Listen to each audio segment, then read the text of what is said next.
Oi, pessoas! Tudo bom? Primeiramente, sejam bem-vindos. Meu nome é Gisele e esse é o Sob Investigação. Vocês não imaginam o prazer que é estar de volta. Eu sempre quis dizer isso, gente. Demorou, mas voltamos com a terceira temporada. Então, já vou avisando que essa introdução será um pouco longa, gente. Vamos começar explicando como será essa nova temporada? Vamos, né? Os episódios sairão todos os domingos à noite e a cada 15 dias, nas terças-feiras, teremos um episódio do spin-off com casos de feminicídio. A violência doméstica, a violência contra a mulher, por ser mulher, aumentou demais, principalmente durante e pós-pandemia da Covid-19. Então eu senti que era necessário trazer esse assunto para o podcast e poder abrir um canal de discussão, de debate e também de esclarecimento sobre esse assunto. A gente não pode mais permitir que continuem nos matando sem fazer nada sobre isso, sem falar sobre isso, sem orientar, sem propor uma ajuda, sem propor caminhos para que tudo isso acabe. Então, com essa proposta, com essa ideia, com isso em mente, eu decidi aumentar, a partir dessa temporada, os episódios. O tema do spin-off vai mudando de acordo com as temporadas, porque eu pretendo manter essa ideia dos spin-off. E é isso aí mudando a temática proposta. Feminicídio, homofobia, injúria racial, chacina, serial killers nacionais ou casos históricos. Vai dependendo da temporada e do tema que eu sinta que precisa estar no foco naquele momento. E claro, né, gente, sempre no fim das temporadas eu vou abrir um espaço para que vocês opinem também sobre o que vocês querem ouvir, assim como foi no caso desse spin-off. Também a cada 15 dias na Aurelo vai ter conteúdo exclusivo. Porém, dessa vez o tema é bem diferente. Os 10 casos são de serial killers internacionais, não só norte-americanos, gente. Tem inglês, tem mulheres, tem latinos-americanos, tem ucraniano, tem canadense. Eu escolhi casos bem variados e tentei sair de casos muito óbvios, sabe? Como Ted Bundy, o Dahmer ou o John Wayne Gacy. Como vocês já devem saber, se não sabem, vão ficar sabendo, temos campanhas de apoio lá na Aurelo, a partir de R$3. Sim, R$3. Lá vem explicadinho na descrição dos apoios as vantagens de cada um e que agora, né, que o número de apoiadores vem aumentando, já podemos começar a implantar. Os episódios exclusivos são para todos os níveis de apoio, tá, gente? Mas sorteios, por exemplo, nessa temporada serão feitos somente para apoiadores. Eu fiz 2 sorteios ano passado abertos, então agora tá na vez dos apoiadores serem mimados, né, gente? A quantidade de sorteios será maior, mas eu acho justo fazer dessa vez só para eles. Acho que vocês vão me entender, né? O link para a campanha de apoio está na descrição desse episódio e também lá no nosso Instagram, @sobinvestigação. Se você não segue, por favor seguir, até porque durante essa temporada acontecerá uma repaginada na nossa identidade visual. Os posts do conteúdo informativo vão voltar, porque eu adoro, já falei isso, acho super importante. E também, gente, porque, por favor, gente, é um baita investimento caro.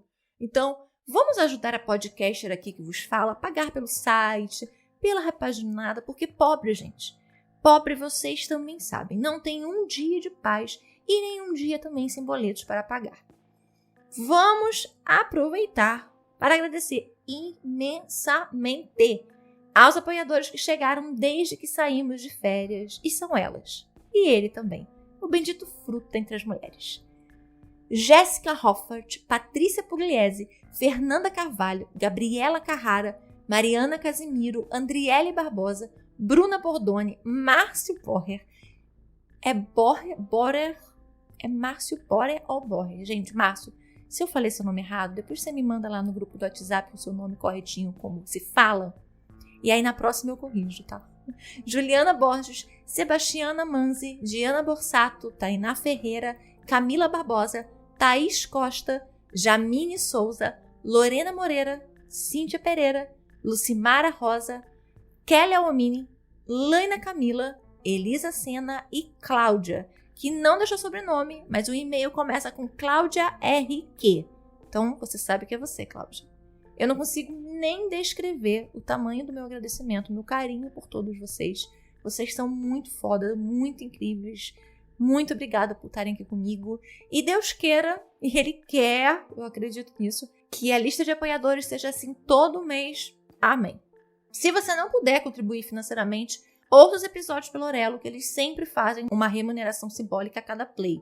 Então compartilhem, indiquem, não esqueçam de dar 5 estrelas, ou então uma boa avaliação, caso o seu streaming permita, como o Spotify, por exemplo.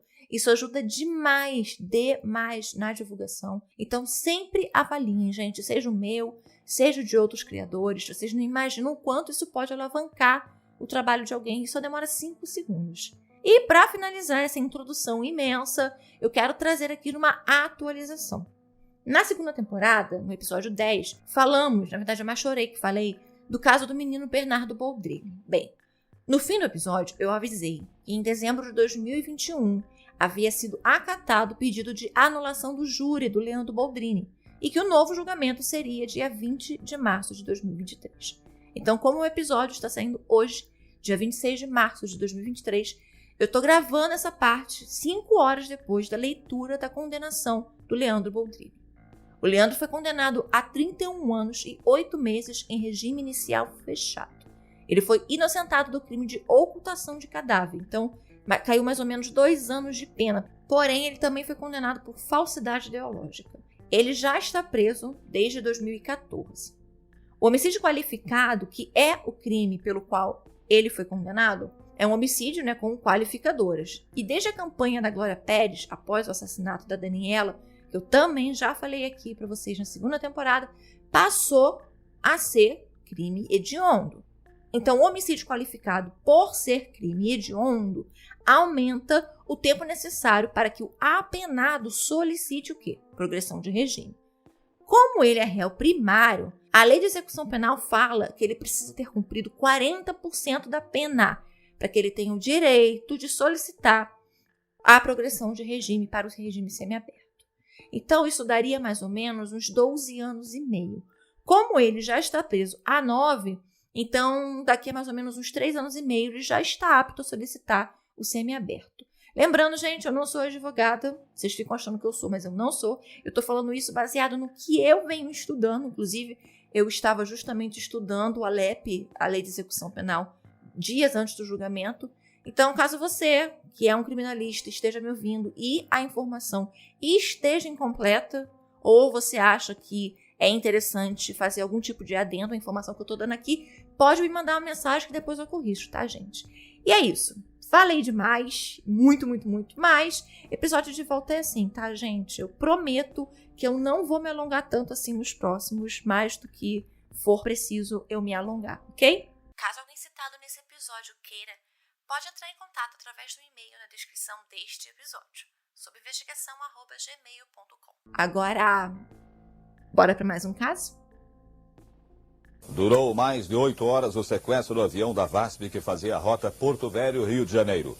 O Boeing 737 foi sequestrado hoje de manhã com 98 passageiros e 7 tripulantes. O sequestrador matou a tiros durante o voo o copiloto do avião, Salvador Evangelista.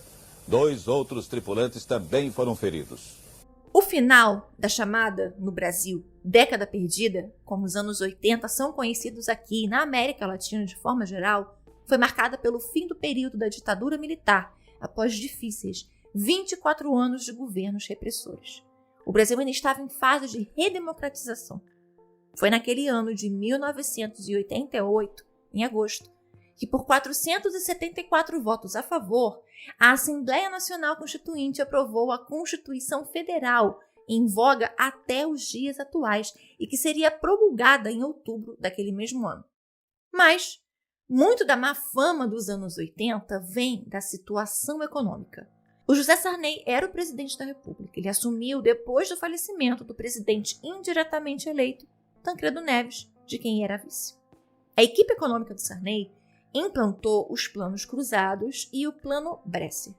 Congelou os preços, introduziu uma nova moeda, o cruzado, e mesmo no começo, com todos esses planos dando certo, o fim foi catastrófico. Os produtos desapareciam das prateleiras, foi uma imensa escassez que nem mesmo os chamados fiscais do Sarney, que eram ali pessoas comuns que fiscalizavam os preços dos comércios, não podiam controlar. A inflação ficou descontrolada.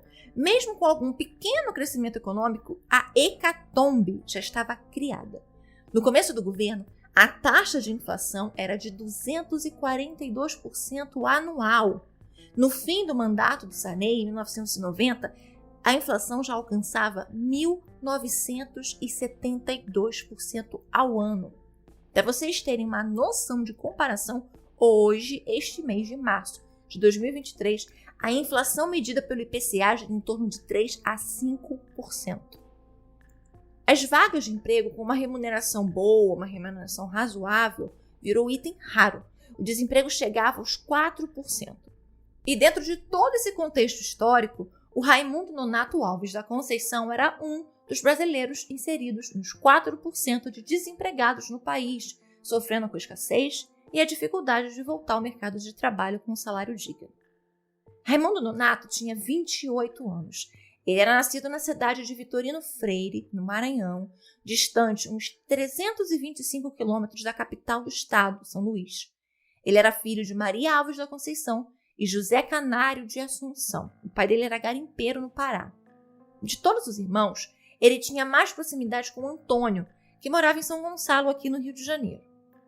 A profissão dele era tratorista, então ele não tinha endereço fixo. Ele vivia de trabalho em trabalho, de cidade em cidade, mas sempre que ele estava em Belo Horizonte, ele ficava hospedado em uma pensão, chamada Pensão Paulista, que era um ponto de hospedagem de contratados por empreiteiras, na Avenida Olegário Maciel, número 82, no centro de BH. Ele não fumava, ele não bebia, dormia muito cedo, não gostava de palavrão e não falava palavrão.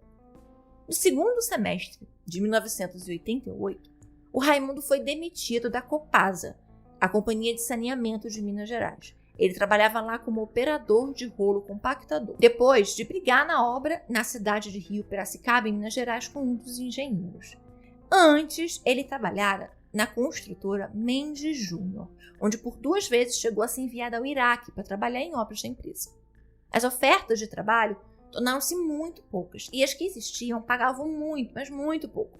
O dinheiro do Raimundo começou a diminuir, e o ódio e a frustração cresciam o tanto que o dinheiro dele diminuía. Ele começa então a culpar o José Sarney pela situação que ele estava passando, e ele mataria e morreria para se vingar dele. Ele traça um plano que na cabeça dele ia resolver todo o problema da vida dele: matar o José Sarney. E ele começa a planejar como ele faria isso. Ele sequestraria um avião e o arremessaria contra o Palácio do Planalto. O plano dá início no dia 8 de agosto de 1988. O Raimundo vai ao Rio de Janeiro de avião e depois volta para Belo Horizonte de ônibus. 15 dias depois, ele vai para o Rio de Janeiro de ônibus e volta de avião para Belo Horizonte. Aqui no Galeão, ele nota que os passageiros eram, além de revistados, ainda obrigatoriamente tinham que passar por um raio-x, por um detector de metais. No dia 10 de setembro de 88, ele novamente vai vir de avião para o Rio e voltar para BH de ônibus. E aí, ele entendeu que em Confins, no aeroporto de Minas, a segurança do aeroporto era muito menor. Praticamente não tinha. Não tinha revista, não tinha detector de metal, não tinha raio-x, não tinha nada. Com todas essas viagens, Rio de Janeiro, Belo Horizonte, Rio de Janeiro, ele acabou gastando praticamente tudo o que ele ainda tinha guardado. Então só havia sobrado o suficiente para ele comprar a sua passagem para o seu destino final, Brasília. E ele decidiu que tudo aconteceria no dia 29 de setembro de 1988. O comandante Fernando Murilo de Lima e Silva acordou em Cuiabá às 3h45 da manhã. No dia anterior, ele havia saído do Rio de Janeiro, pernoitado em Brasília, onde ele pegava o voo 374, que fazia Rio de Janeiro-Porto Velho. Ele já pegou o voo em direção a Porto Velho. E aí, de Porto Velho, o voo ia até Cuiabá, e aí a equipe, a tripulação, pernoitava. Em Cuiabá, ele pegava o voo e o voo em Belo Horizonte virava o 375, com destino final Rio de Janeiro. Ele e a sua tripulação, que era formada pelo seu copiloto, Salvador Evangelista, chefe de equipe, José Ribamar Abreu Pinho, comissários Ângela Maria Rivete Barros Barroso, Ronaldo Dias e o comissário Valente. Eles fariam Cuiabá, Goiânia, Brasília, Belo Horizonte, Rio de Janeiro. O Fernando Murilo nasceu no Rio de Janeiro, estudou no Colégio Pedro II e depois prestou concurso para a AFA, a Academia da Força Aérea, formando-se em 1968, aos 21 anos. Quando ele saiu da aeronáutica, ele foi trabalhar em uma empresa de táxi aéreo no Mato Grosso. Ele acabou voltando para o Rio depois disso, trabalhou na Cruzeiro do Sul, que é uma antiga companhia aérea, e aí, por fim, foi para a VASP, onde ele ficou até se aposentar, depois de 25 anos na empresa. Ele voou em monomotor, bimotor, turbohélice, DC-3, e em 1988 ele estava comandando o Boeing. O primeiro Boeing dele foi o 737-200 e naquele ano ele passou para o 737-300. Quem conhecia o Fernando Murilo, se referia sempre a ele como alguém sempre muito de bem com a vida. Toda a experiência e mais de 19 mil horas de voo, sem que ele soubesse, o haviam preparado para tudo o que aconteceria naquele voo 375. Um trecho que ele, inclusive, fazia constantemente. Mas que aquele ele jamais esqueceria. Toda a tripulação é levada para o aeroporto na Kombi da VASP. O Salvador Evangelista, o seu copiloto daquele voo, era um dos melhores amigos do comandante Fernando Murilo. Salvador, ou como todo mundo chamava, Vangelis, era nascido em São Paulo, no dia 20 de setembro de 1956. Ele era filho único do casal Adão Joel Rodrigues e do Valina Rodrigues. Aos 2 anos, eles mudaram-se para Curitiba, onde ele morou por 25 anos. O Vangelis havia sido da aeronáutica também e servido por anos na base aérea de Natal. Por 10 anos, ele voou no Aeroclube de Curitiba e depois de 5 anos na VASP como copiloto, ele ia começar o treinamento para comandante em fevereiro de 1989. Ele casou-se com Cristiane, com quem teve uma filha, já com 7 anos na época, o Andy Fernandes Evangelista, que passaram a morar com os avós paternos em Curitiba após o divórcio dos pais. Sempre que ele estava no Rio, o Vangelis ia até o apartamento do Fernando, na Avenida Epitácio Pessoa, aqui em São Conrado, no Rio, para tocar música, para bater papo. Ele ia com a filha dele, né, com a Mandy. E na folga dos voos, ele também era locutor da rádio de imprensa aqui no Rio, usando o nome de Francisco Salvador. Apesar da fama de namorador, ele estava em um relacionamento sério, um relacionamento firme com a Elizabeth, com quem ele estava praticamente morando. O Boeing 737-300 de prefixo Papa, Sierra, November, Tango, no alfabeto lá da aviação, ou, para nós, simples mortais, PPSNT, saiu de Cuiabá para Brasília ainda de madrugada. Depois ele foi para Goiânia, ficou no aeroporto Santa Genoveva por 1 hora até ir em direção a Belo Horizonte como voo 375. Na pesquisa desse caso, eu li o livro do Ivan Santana, chamado Caixa Preta, onde ele relata 3 casos de tragédias aéreas. Ele, inclusive, também escreveu o livro Baton Rouge, sobre o naufrágio do navio, aquele navio na noite do Ano Novo aqui no Rio de Janeiro. Inclusive, o livro está disponível, gente, tanto no grupo do Telegram quanto no grupo do WhatsApp.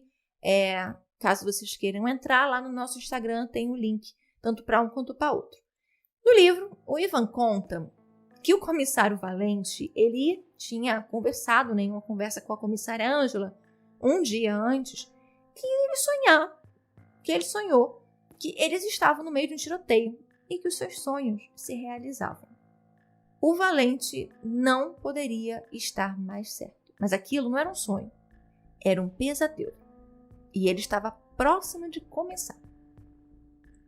O Raimundo também acordara cedo, colocou uma calça jeans, camiseta branca e jaqueta jeans também. Raimundo também acordara cedo, colocou uma calça jeans, uma camiseta branca e uma jaqueta jeans. Arrumou a sua mochila com roupa, com um maço de cartas, revistas pornôs, um caderno de anotações, um talismã, remédios, talco, um álbum de fotos, entre elas fotos dele no Iraque, na praia, aqui no Rio de Janeiro, com uma namorada, uma menina de 13 anos. E que depois, claro, que os pais descobriram, proibiram o encontro dos dois. Afinal de contas, ela era uma criança. Dentro da mochila, ele também colocou uma Colt calibre 32, cano curto, com capacidade para 6 cartuchos. Colocou também uma caixa de munição com mais de 100 balas e o recibo do revólver. Também levou consigo seu último contra-cheque de junho de 1982. Ele ganhara 6.253,62 cruzados por semana. Em Belo Horizonte, Gilberto Reim, de 33 anos, ia para o aeroporto de Confins. Samara, sua esposa, ia deixá-lo no aeroporto antes de ir trabalhar. Gilberto iria para o Rio se apresentar para um curso de instrução para comandante. Ele estava na VASP há 6 anos e era copiloto. No fim daquele curso, ele passaria a ser comandante de um Boeing 737-200. Então, ele se apresentaria no voo 375 para pegar uma carona ali até o Rio de Janeiro. O voo 375 pousou em Confins às 10h03 da manhã. Dentro do aeroporto, Raimundo comprava sua passagem no balcão da VASP por 15.806 cruzados, mais da metade de um mês inteiro do salário dele, caso ele estivesse trabalhando. Não foi pedido nenhum documento de identificação, mas, mesmo assim, ele deu o próprio nome ao comprar, Raimundo Nonato. 37 passageiros desceram. O avião foi para o pátio para ser reabastecido. Ele tinha capacidade para 50 mil litros de querosene de aviação, o que era suficiente para o trajeto. Mais um pouso em São Paulo, caso fosse impossível pousar aqui no Rio, e mais 45 minutos de combustível para um caso de emergência. No voo, entraram 3 japoneses, que eram os diretores da Mitsubishi do Brasil, diretor da Kawasaki Steel, da Kawasaki no Brasil, além de diversos integrantes de, na época ainda chamada, Companhia Vale do Rio Doce, hoje a Vale, onde, para quem também não sabe, eu prestei serviço durante alguns anos. Uma curiosidade aí sobre mim para vocês, eu trabalhei na Vale um bom tempo.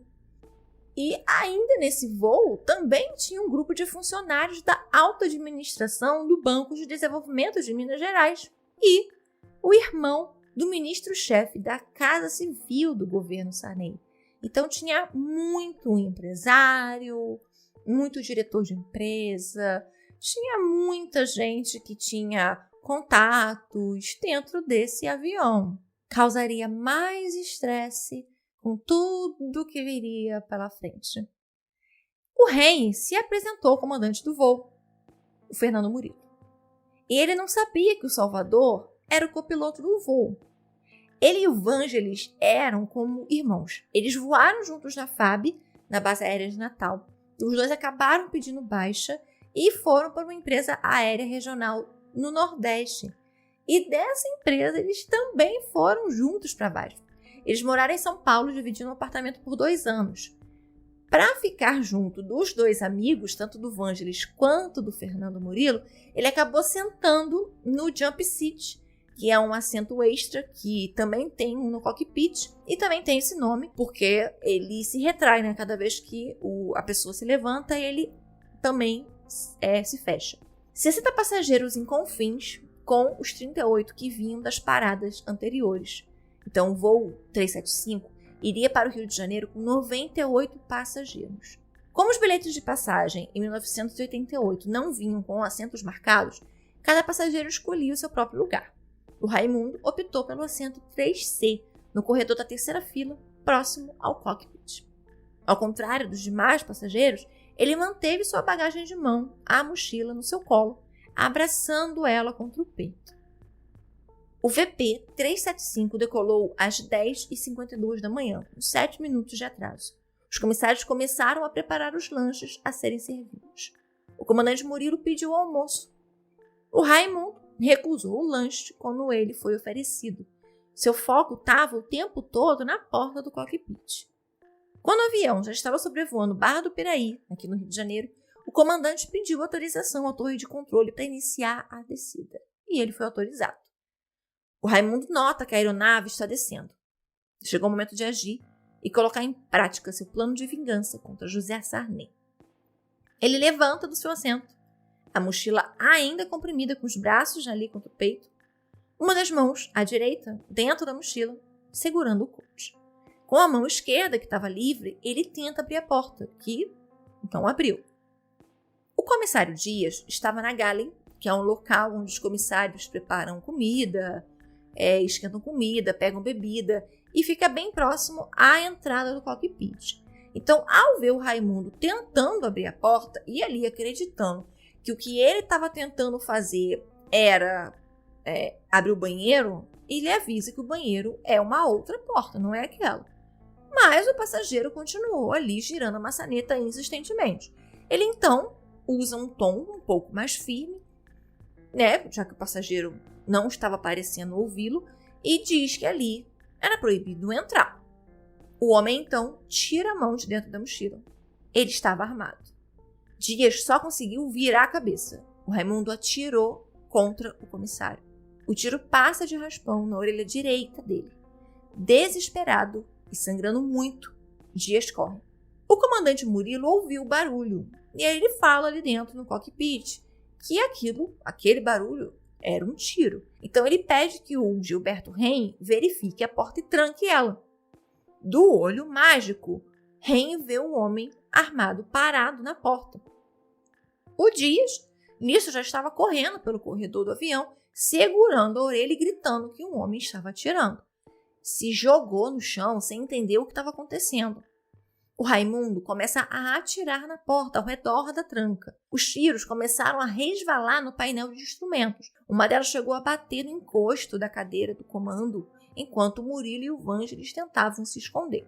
O Reim, ao levantar do jump seat, para sair da área de tiro, porque o banco só se ergue e abre espaço se você levanta dele, acabou sendo atingido na perna. Nesse momento, tanto a tripulação quanto os passageiros já estavam pelas fileiras tentando de alguma forma se esconder. Como os tiros não cessavam, o Murilo pediu que abrissem então a porta antes que aqueles tiros acabassem matando os 3 lá dentro. Assim que entrou, Raimundo grita, abre aspas, vamos para Brasília, fecha aspas. Sem alarde e no meio da confusão que se seguiu, o comandante gira os botões do transponder e insere o código 7500, que é o código universal de interferência ilícita, ou seja, é sequestro. O Centro Integrado de Defesa Aérea é notificado de que um avião comercial havia sido sequestrado, fazendo que Raimundo, enquanto apontava a arma, ordenava, Murilo muda a rota. Ele vê Reim ferido e pede que o sequestrador deixe ele ir para fora do cockpit tentar ajuda para o ferimento. Depois de uma certa insistência, o sequestrador acaba permitindo. O operador do Sindacta pede, via rádio, que o comando confirme a mudança de rota. Vangelis, automaticamente, sem pensar, estava tão acostumado, ele se inclinou para pegar o microfone e responder, mas não teve tempo. Raimundo encosta o revólver na têmpora esquerda dele e atira. Vangelis treme, agoniza e morre, caído no manche do Boeing 737-300. O Murilo se desespera ao ver o amigo morto e fica indagando ali, chorando e indagando. Por que Raimundo havia feito aquilo? Por que aquele homem tinha feito? O Vangelis tinha uma filhinha de 7 anos de idade. E o Raimundo responde a ele. Abre aspas. Ele ia tentar alguma coisa. Fecha aspas. Murilo aperta um botão no manche que abria para a torre de controle um telefone pequenininho que ficava bem próximo à boca dele e avisa, bem baixinho. Ele matou meu copiloto. Em completo desespero já, 5 passageiros que nem sabiam o que estava acontecendo lá no cockpit na frente já estavam se amontoando, um subindo em cima do outro, tentando se proteger de alguma forma dentro do banheiro, Uma enfermeira que estava no voo, ali nas primeiras filas, pediu ao sequestrador, que estava entre o cockpit e o corredor dos passageiros, para se levantar. Ele permitiu e aí ela tentou ajudar os 2 feridos. Ela fez uma bandagem para o ferimento na orelha do comissário Dias e depois improvisou um torniquete para a perna de Reim. Nesse inteirinho, a Operação Aeroporto já estava montada. Polícia Militar, Corpo de Bombeiro, Polícia Federal, eram quase 300 pessoas movimentadas para lidar com o sequestro do VASP 375. A Polícia Federal foi imediatamente avisada pelo Sindacta, assim que o sequestro começou, de que o avião estava indo para Brasília. A Aeronáutica então ordenou a interdição dos aeroportos tanto de Brasília quanto de Anápolis e também de Goiânia. O Sarney foi avisado do que estava acontecendo e aí ele cancelou a agenda dele todo dia, mas determinou que não houvesse negociação com o sequestrador. Em Brasília, todo o entorno do aeroporto é fechado, pousos e decolagens proibidos. Raimundo avisou a Murilo que eles iam jogar o avião em cima do Palácio do Planalto. Sabendo do que o Raimundo pretendia e com a responsabilidade não só da sua vida, mas da vida de outras 105 pessoas, ao ver que Brasília se aproximava, o Murilo optou por manobrar a aeronave até um conjunto de nuvens e simular um contato com a torre de controle aéreo, dizendo que o tempo em Brasília estava fechado, o que impossibilitaria o pouso no aeroporto de Brasília. O Raimundo, o tempo todo com o revólver na cabeça do comandante, olhou pela janela procurando ver o Palácio do Planalto. Mas o conjunto de nuvens que o comandante tinha entrado impediam que Brasília fosse vista. Então, ele manda que o comandante parasse, pousasse a aeronave. Mas o Murilo insiste que o tempo estava fechado, que não dava para pousar. Então, Raimundo manda ele ir para Goiânia. Por alguma razão que não sabemos, o Raimundo foi até as fileiras e perguntou em inglês se havia algum estrangeiro no voo. Ele viu um homem sentado ali numa das primeiras fileiras e, ainda em inglês, perguntou ao homem qual era a nacionalidade dele. E o homem respondeu que ele era um iraniano. E aí, sem dizer nada, Raimundo virou as costas e voltou para o cockpit. No Rio, dezenas de familiares já estavam se amontoando no balcão do VASP em desespero, querendo notícia dos seus familiares. A imprensa soube sobre o sequestro e desde então equipes de todos os veículos de comunicação foram enviados para o aeroporto de Brasília para acompanharem. Tinham muitas entradas ao vivo, como estava ali aquela situação do sequestro de um avião comercial com 105 pessoas a bordo. A lista de passageiros só foi confirmada horas depois. Sem imaginar o que estava acontecendo, Fernando Alves Lima e Silva, de 14 anos, prepara algo para comer depois de voltar da escola, Arte e Instrução, que ficava em Jacarepaguá, e ir direto para o apartamento do pai em São Conrado. Sempre que o pai dele ia trabalhar, ele, que morava em Magalhães Bastos, que fica aqui na zona oeste do Rio, ou morava com a mãe, morava com outros 2 irmãos mais novos, filhos do segundo casamento da mãe dele, e ia lá ficar no apartamento do pai em São Conrado, na Avenida Niemeyer, número 815, apartamento 803. O Fernando senta no sofá e liga a TV para assistir enquanto ele come. Em choque, ele vê a foto do pai dele na televisão. O avião que ele comandava fora sequestrado em pleno voo. A Tânia, a namorada do pai dele, liga e tenta acalmá-lo. As notícias eram de que um tripulante estava morto, mas que ele ficasse bem, porque não era o pai dele.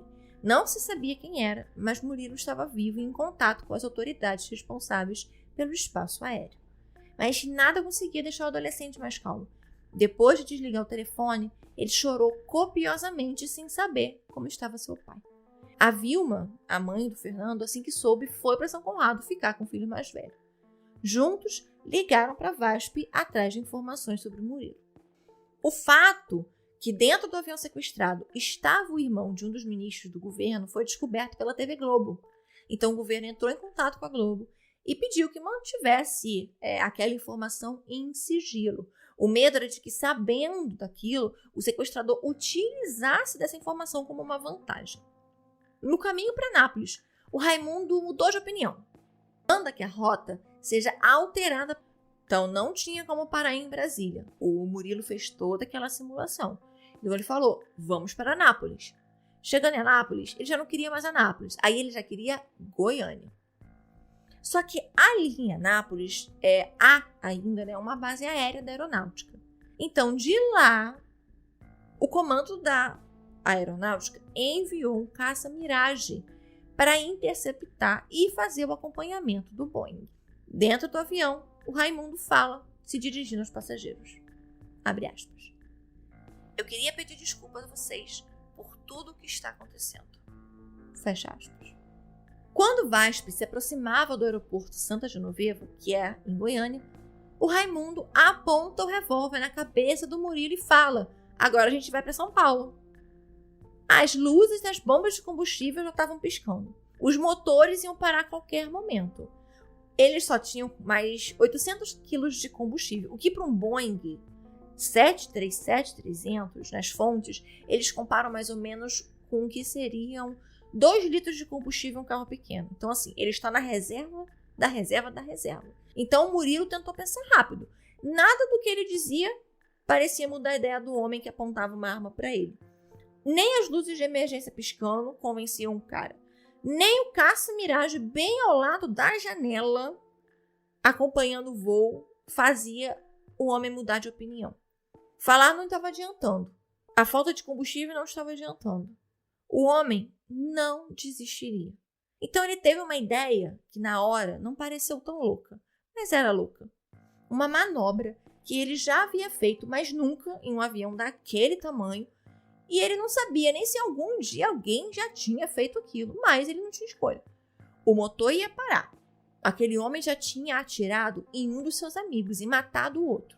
Ele era capaz de tudo.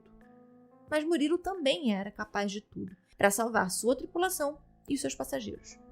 O tunô é uma manobra onde o avião gira no seu próprio eixo.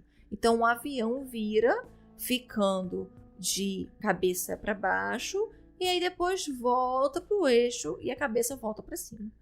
Se desse certo, aquele homem ia perder o equilíbrio e alguém talvez conseguisse tirar aquele revólver dele, segurar o cara. O comandante, então, aperta o alerta de apertar os cintos repetidamente, insistentemente, tentando fazer os passageiros entenderem que algo aconteceria e que eles precisavam se segurar.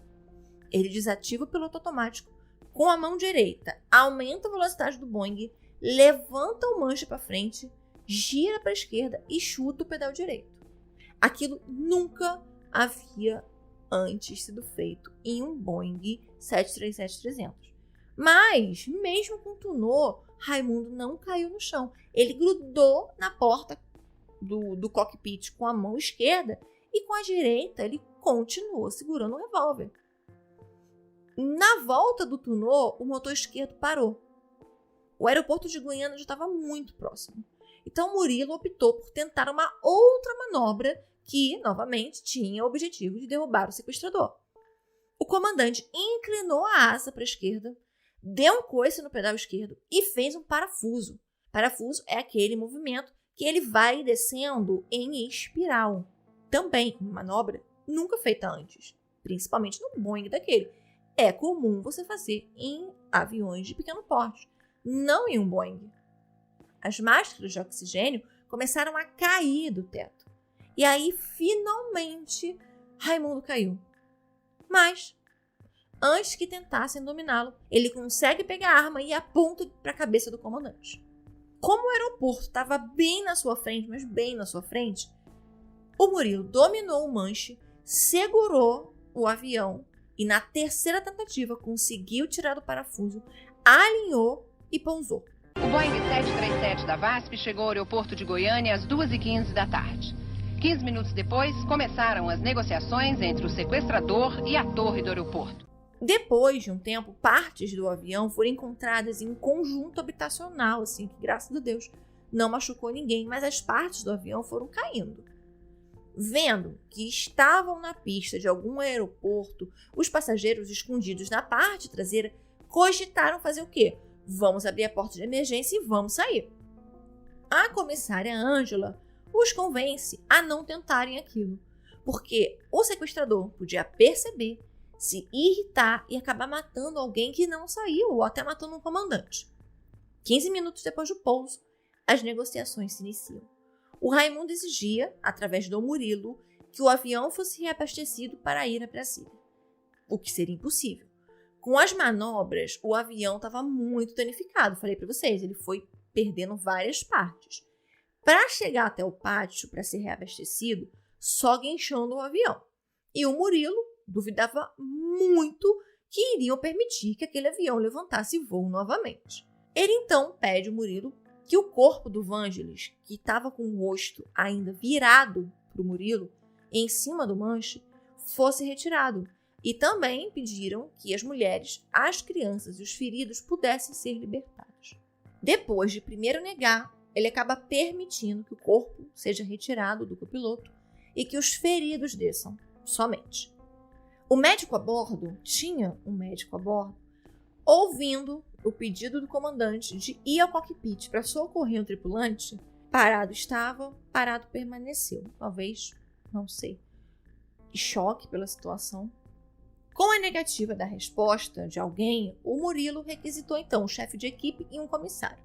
A Ângela chega, consegue até colocar o corpo do Vangelis no chão, mas ela ficou tão abalada, ela ficou tão desacreditada do que estava acontecendo, de ver o corpo de uma pessoa que ela trabalhava há anos ali, morto, né? Infelizmente com um tiro na nuca, praticamente na nuca. Foi uma cena muito violenta, ela acabou desmaiando.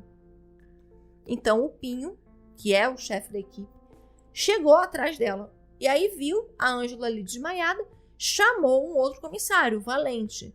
E aí a Ângela conseguiu se levantar, mas saiu vomitando do cockpit. Ren e Dias, os dois feridos, arrastaram o corpo do Vangelis para a saída. São os dois naquelas fotos das capas que vocês vão ver no post no Instagram. Então são os dois, são o Ren e o Dias, segurando um pelas pernas e outro pelos braços o corpo do Vangelis. O Valente fecha a porta assim que todos saem. O calor dentro do avião estava insuportável. As janelas dos aviões não abrem, então não tinha como abrir as janelas. E sem combustível também não era possível manter o sistema de refrigeração ligado. Diversos militares começam a rodear o avião na pista. E o Raimundo, percebendo a aproximação, ameaça começar a matar. E aí os militares se afastam. Entendendo que o avião não seria reabastecido, ele então exige um caça.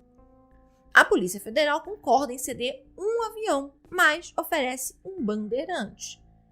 Antes das 7 da noite, o Romeu Tuma, que na época era superintendente da Polícia Federal, via rádio, promete que não haveria tiros, exceto de que se o babaca, com ele se refere ao sequestrador, exceto se o babaca atirasse. Anoiteceu e finalmente Raimundo concordou com a troca de aviões.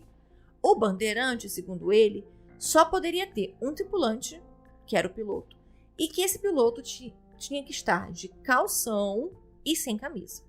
E a aeronave também precisaria estar estacionada na cauda do Boeing. Para se sentir um pouco mais seguro, ele pediu para que o bandeirante desse 4 voltas em volta do Boeing para que ele visse o avião.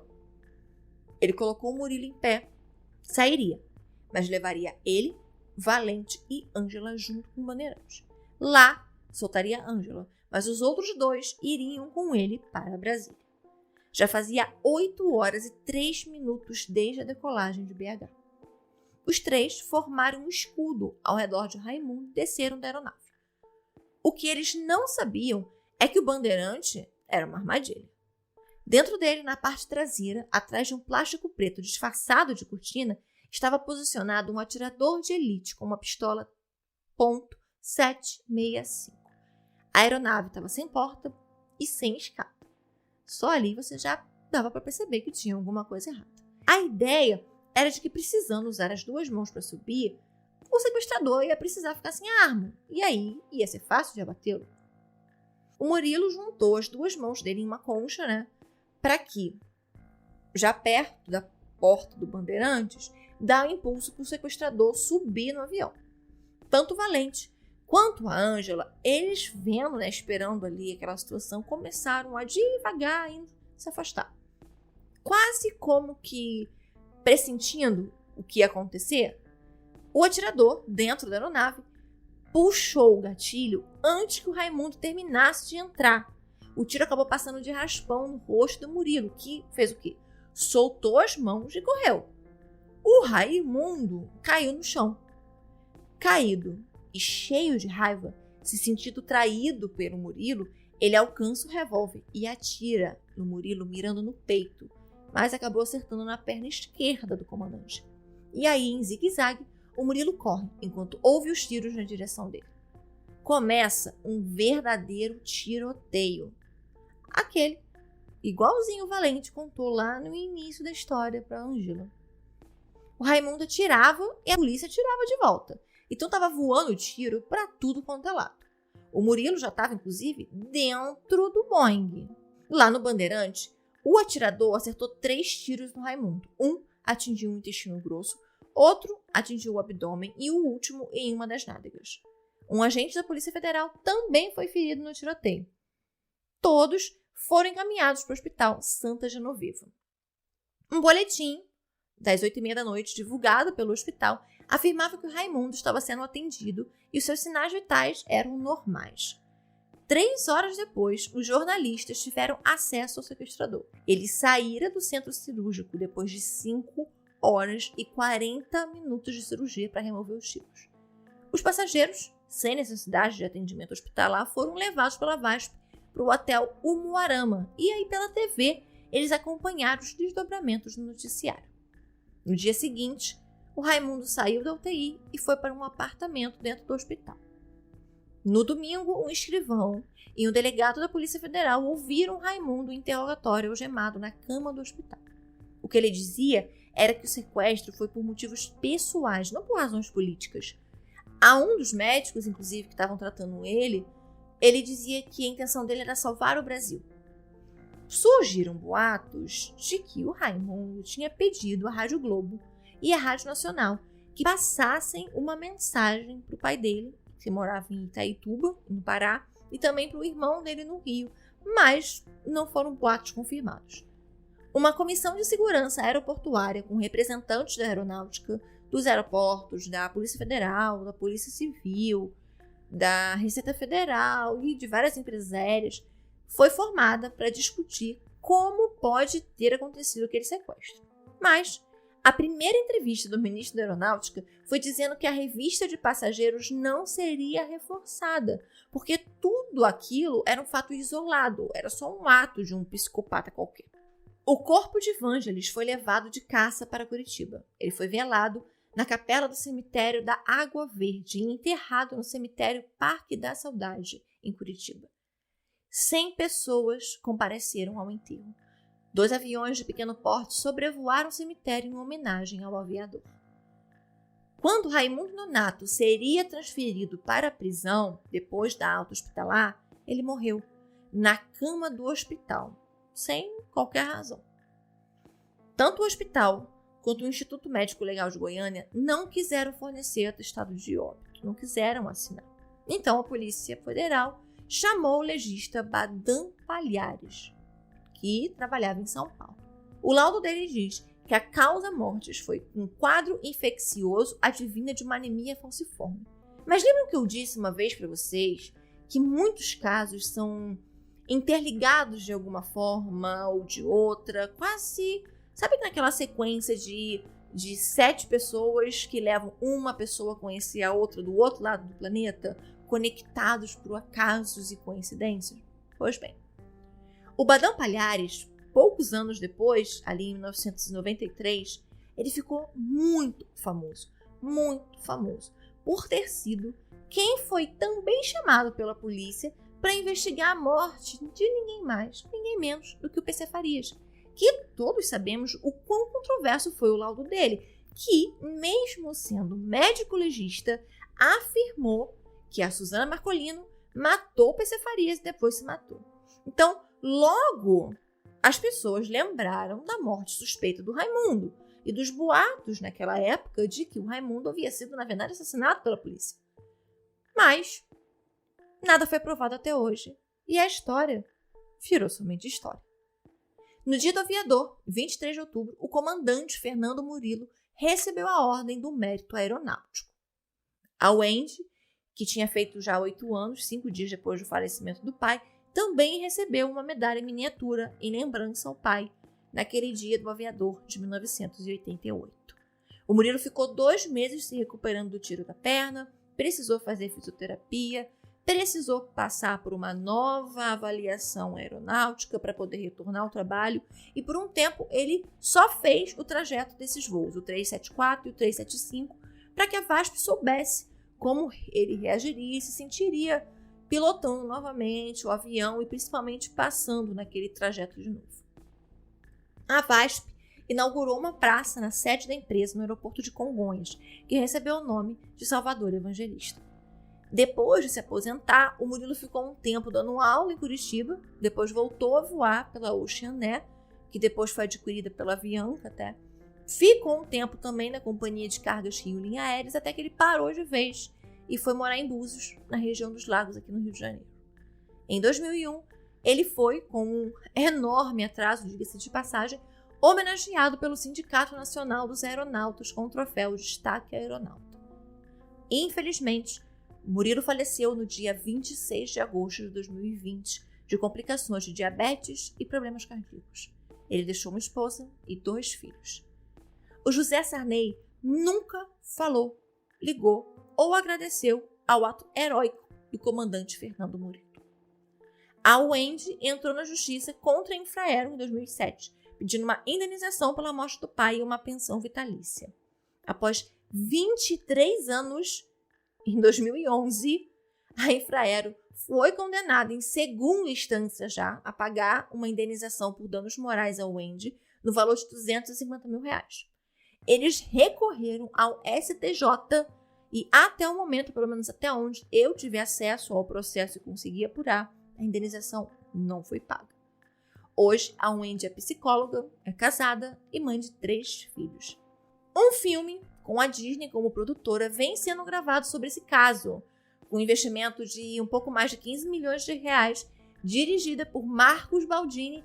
Teve a colaboração do Murilo no roteiro, da UEND, de vários envolvidos no caso, passageiros, e está sendo gravada em São Bernardo do Campo. A estreia está prevista para ser ainda nesse ano de 2023. Todo esse caso é muito bizarro, muito maluco.